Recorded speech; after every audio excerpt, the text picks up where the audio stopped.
एक बार की बात है, जब गौतम बुद्ध जी मगध राज्य के गांव में ठहरे हुए थे। गांव से थोड़ा बाहर एक मोची अपने परिवार के साथ रहता था। उस मोची के घर के पास एक तालाब था। एक दिन रोज की तरह सुबह मोची तालाब किनारे पानी लेने गया। वहां उसने तालाब में एक बहुत ही अद्भुत पुष्प देखा। वह पुष्प देखने में बहुत ही सुंदर था और चमत्कारी भी प्रतीत हो रहा था। मोची ने तुरंत ही अपनी पत्नी को बुलाया और वह पुष्प उसे दिखाया। मोची की पत्नी आध्यात्मिक और धर्म में आस्था रखने वाली थी।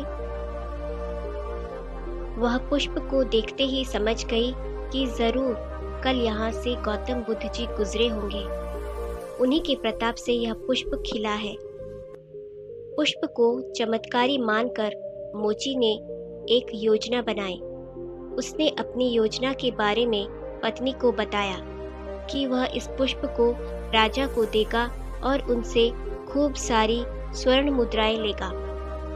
उसकी पत्नी ने भी सोचा कि यह पुष्प उनके किसी काम का नहीं है, इसे राजा को ही दे दो, कम से कम कुछ कमाई तो होगी। पत्नी की सहमति के बाद मोची राजमहल की ओर निकल गया। राजमहल के रास्ते में उसे एक व्यापारी मिलता है।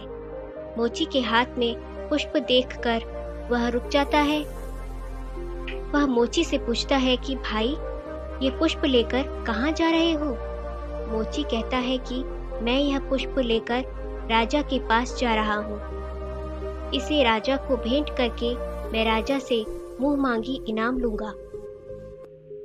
व्यापारी ने मोची को प्रस्ताव दिया कि तुम ये पुष्प मुझे दे दो, बदले में मैं तुम्हें 100 स्वर्ण मुद्राएं दूंगा।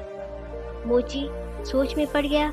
उसने सोचा कि जब व्यापारी इस पुष्प के लिए 100 स्वर्ण मुद्राएं दे रहा है तो राजा तो और ज्यादा देगा। यही सोचते हुए उसने व्यापारी को पुष्प देने से मना कर दिया। थोड़ा आगे चला ही था कि उसे रास्ते में राजा आते हुए नजर आए, जो गौतम बुद्ध के दर्शन के लिए जा रहे थे। राजा भी मोची के हाथ में वो पुष्प देखकर अचंभित हो गए।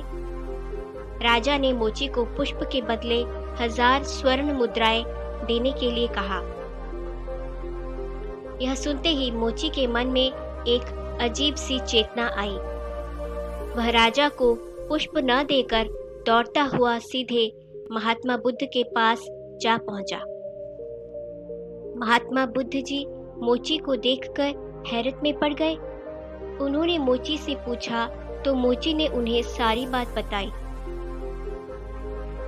इसके बाद मोची ने वह पुष्प महात्मा गौतम बुद्ध के चरणों में अर्पित किया और उनसे कहा कि पहले तो मेरे मन में पुष्प को देखकर लालच आ गया था, लेकिन अब मैं समझ गया हूँ कि जिसकी छाया पड़ने से ही एक पुष्प इतना दिव्य हो गया हो, अगर उसकी शरण में मैं चला जाऊं तो मेरा जीवन भी धन्य हो जाएगा। इसके बाद वह आजीवन महात्मा गौतम बुद्ध का शिष्य बनकर रहा। इस कहानी ने हमें सिखाया कि हमारी जिंदगी में हमें बहुत से चीजें अपनी तरफ आकर्षित करती हैं, लेकिन हमें उनके लालच में न फंसकर अपने ज्ञान का प्रयोग करके जीवन में सही राह को चुनना चाहिए। दोस्तों, अगर हमारी कहानी आपको अच्छी लगी हो तो हमें नीचे कमेंट ज़रूर करें और हमारे चैनल को लाइक और सब्सक्राइब करना ना भूलें। धन्यवाद।